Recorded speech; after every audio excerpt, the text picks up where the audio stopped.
Malzahn. Coach, some opening comments, and we'll open up to questions. Oh, first of all, disappointed for our seniors that we weren't able to get them a victory. We didn't play good enough to win, really, the bottom line. We've got a lot of guys in that locker room that have done super jobs for our program. Just looking at the game, I mean, the first half we had some missed opportunities to get a lead. I think we had a drop touchdown. We missed a short field goal right before half. It was tied up. Second half, you look at the stats, they had 170 yards rushing in the second half, 284 for the game. We had 169 in the second half. We had trouble getting anything going, really, until that last throw that Timmy made right there. Really a big play in the game was the 4th and 1 that we got. And there's a holding penalty got called back. I guess it was 4th and 12 or 13. We decided to go for it, didn't get it. Bottom line, we didn't play good enough to win. Give Georgia Tech credit. JR, he's been a warrior for us. He got banged up late. Obviously, that was tough. We'll see if he can get in here in just a minute and talk to you. Jason Johnson's also getting ready, and he's been a rock for us. But overall, disappointed that we weren't able to get the winning record and get a bowl victory, not just for our players but for our fans. Our fans have been great. There's been a lot of ups and downs in this first year, and it was just a tough night. Questions? Coach, you were able to move the ball, easily in the first quarter. There was opportunity. Maybe if Kobe catches it, it would have been 21-3. What changed? What were they doing that maybe made it really difficult, particularly in the second half? We had a couple opportunities. I think the big drive down there. I think we got the ball down to the 15-12 yard line, something on the 4th and 1. That was big. We had a protection breakdown on one. Bottom line, we didn't execute. Give them credit, but we didn't execute good enough to move the ball. Conversely, on defense, you came out and made some big stops early there too, and then they started running the ball on you, kind of wear you down from that point. What do you think was a change for the defense? Yeah, I think so. They were able to run the stretch on us, and we didn't have too much of an answer. Bottom line is you give up 284 yards rushing. That's tough, and they're good at running the football. We knew that coming in. Morning. All right, Lakai, he's been one of our leaders ever since I've been here. Consistent, just nothing but winner. He's done a great job for us. Jason Johnson, I think 14 tackles, been a rock. Just done a super job for us. Sure. Sorry, Gus, you've had a lot of these games where you've kind of been in it late in the game. You just haven't been able to kind of get over that hump and finish. What do you need to do to kind of get that when you guys go into next season? What do you need to do to finish some of these games? Yeah, you got to finish. You got to make plays. You got to find a way to put the ball in the end zone. We got down there and we didn't get points a couple times in the red zone. I think every time they got in the red zone, they scored. And we didn't get that done. You went for on the 4th and 11, within field goal range. Had you lost confidence based on the we missed a short one right there, and I just felt it was best interest of our team to go for it. It was close. We ran a little dig right there, and I'm not for sure if we lost in the lights or whatever with that. But I just felt like we need to go for it. Didn't feel like we needed to try to kick a field goal. On that note, at the end of the first half, were you thinking about the Texas Tech game and thinking you got to get points right here instead of trying one more throw? It was 8 seconds or something like that. Yeah, it was right? 8 seconds. Yeah. 8 seconds. Yeah, we were going to try to kick the field goal. It was a 20-something yard field goal. We got to make that, and we didn't make it. And a lot of times momentum, swings and all that. So that was pretty unfortunate. Gus, you talked about momentum as a big thing to go into the offseason with. How do you try to avoid this lingering as you get into January when the guys come back? We'll put this behind us. We'll put this behind us. We'll turn the page pretty quick going into next year. We got a lot of really talented guys coming back. We had a great recruiting class. We'll do well in the portal, and we'll put this behind us. You just mentioned guys coming back. Can you talk about R.J. Harvey and Javon Baker obviously putting it out there that they're returning next season? Yeah, and I think that's big. There's no doubt about that. That's big for next year.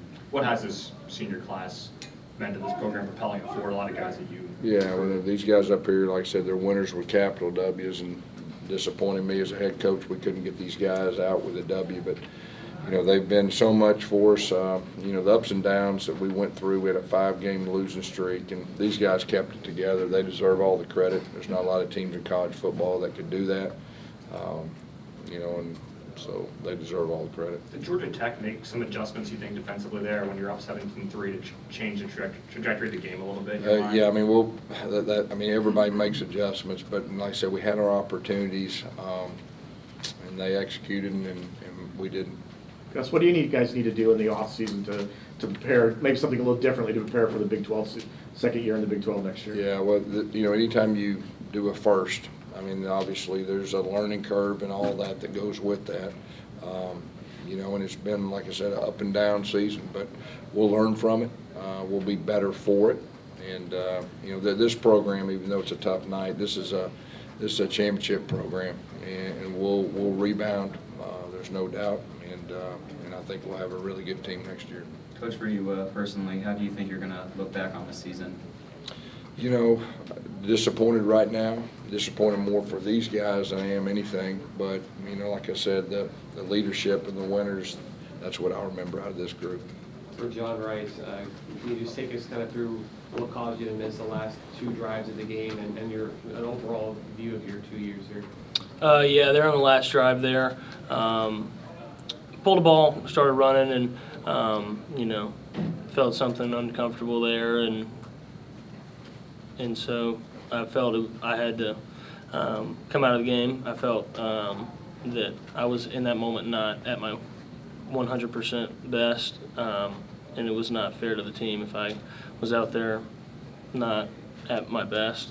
Got a good report, you know, and so we're going to look at it and see what it all leads to. And but looking back over my 2 years here at UCF, it's been really special.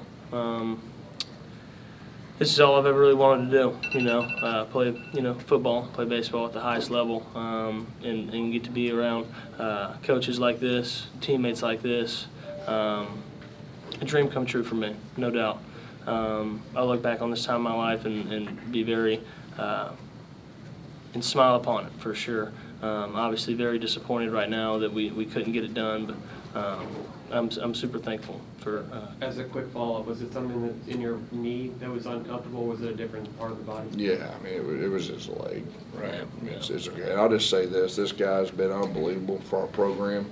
You're talking about a guy that got hurt at the end of game 2, didn't know he was coming back. It would have been real easy. Most quarterbacks would have redshirted and they waited the next year. He came back early, probably earlier than he should. He's been there for our team. One of the more impressive leaders that I've ever had a chance to coach. It would have been real easy for him to set out this bowl game. We were 6-6 going to the bowl game and get ready for the NFL. He still wasn't 100%, but he played his guts out. And this guy's an unbelievable winner. Like, Hahi, what does this UCF career mean to you after playing your last game? Man, I just think back to when I was a kid, playing in this stadium for the first time, putting the UCF jersey on for the first time. Like everyone's been saying, I'm disappointed we couldn't get it done, but man, what a blessing it's been to be a Knight and to be a part of this program, and just be a part of with these guys and my brothers on the team. I will never forget this, and probably some of the best years of my life. Jason Johnson, you've been a productive linebacker the last 2 years, made the step up, and you proved you could play at this level. What will you remember about your time at UCF?